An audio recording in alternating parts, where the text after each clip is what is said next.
I've been out on the road as a truck driver now for 4 years. And in those 4 years, I've had this truck on 3 different jobs, and I've dealt with 2 different dispatchers. And I realized right after I started driving and dealing with the dispatcher that the dispatcher holds my money in their hands. And so in this video, I'm gonna talk to you about dealing with the dispatcher and making sure that they don't hold your money up. That's what's coming up, so don't go anywhere.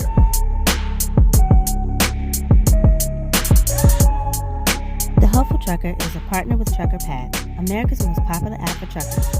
Hundreds of thousands of truckers all over the country use the app to find the closest truck stop, available parking, weigh station information, fuel pricing, as well as truck-optimized routing. Join the community of nearly 1 million active drivers and get a 14-day trial today for free by visiting thehelpfultrucker.com/truckerpath or by clicking the link in the description of this video. Maurice Bay, the Helpful Trucker here. If you're new to the channel, I make helpful trucking videos. And if you don't want to miss any of those in the future, you should definitely consider hitting the subscribe button. So in the 4 years that I've been on the road, I've dealt with a few dispatchers. Now, I'm a local truck driver. I don't go out of the state.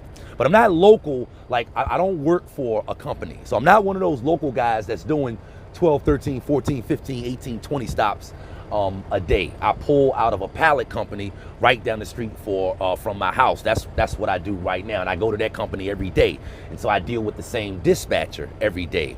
The other job that I had this truck on was at a company about an hour away from my house, and it was the same thing. I went there every day, got my work from there every day, dealt with the same dispatcher every day.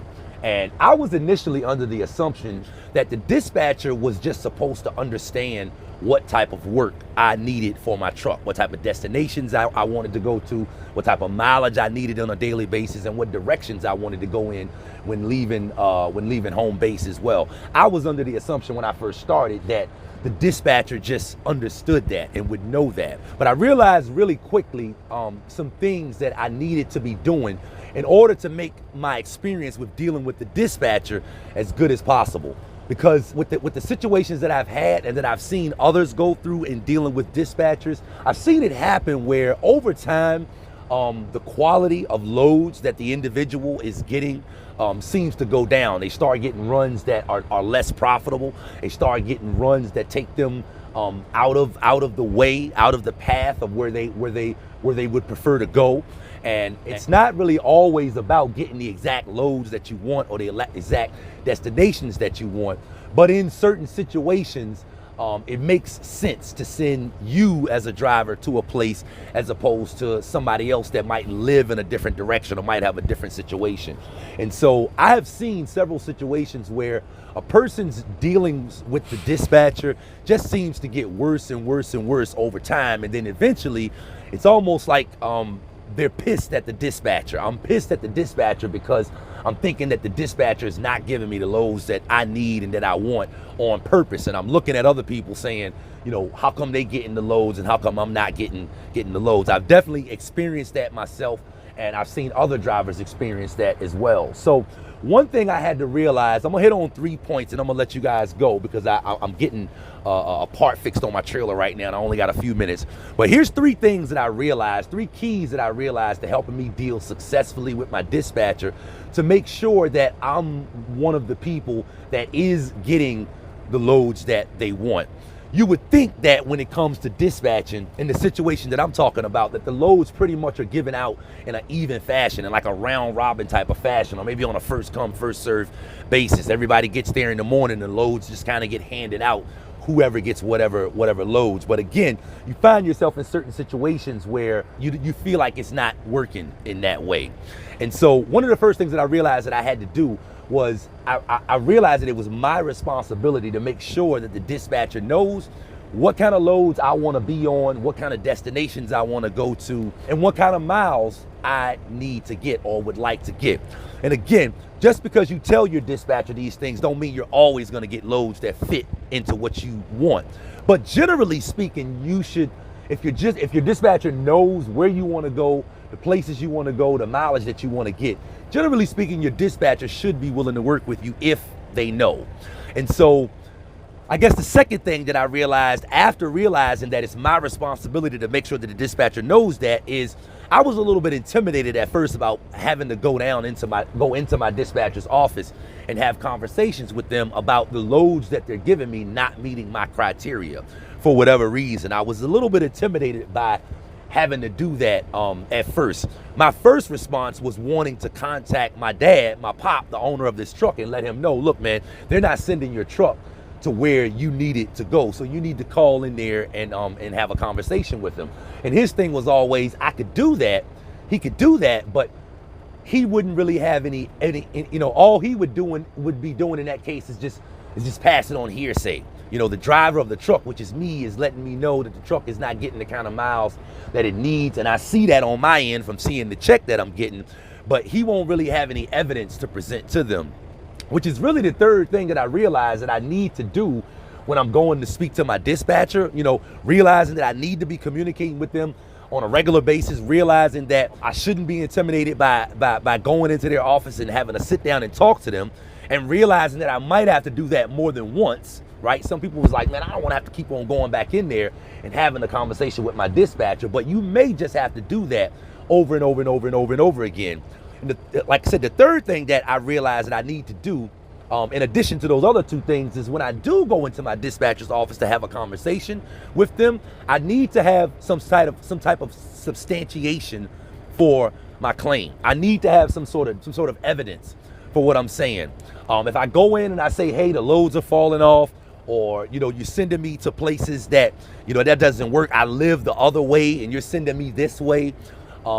Because our dispatch does take that into account, right? If a load is going west and a guy lives west, and a load is going east and a guy lives east, in certain cases it makes sense to give the guy that lives east the load going east, and to give the guy that lives west the load going west. But when you start noticing that stuff like that is not happening, you need to have some sort of substantiation. They say documentation beats conversation every single day of the week. So you can't just walk into your dispatcher's office with accusations, okay? And you also need to be level-headed. Again, you don't want to dealing with a dispatcher when it's dealing with your money and you feel like they cutting your wings on purpose. You can find yourself getting heated real quick. So you want to have a level head when you go into your dispatcher's office. You want to be calm. You want to be speaking from a perspective of logic.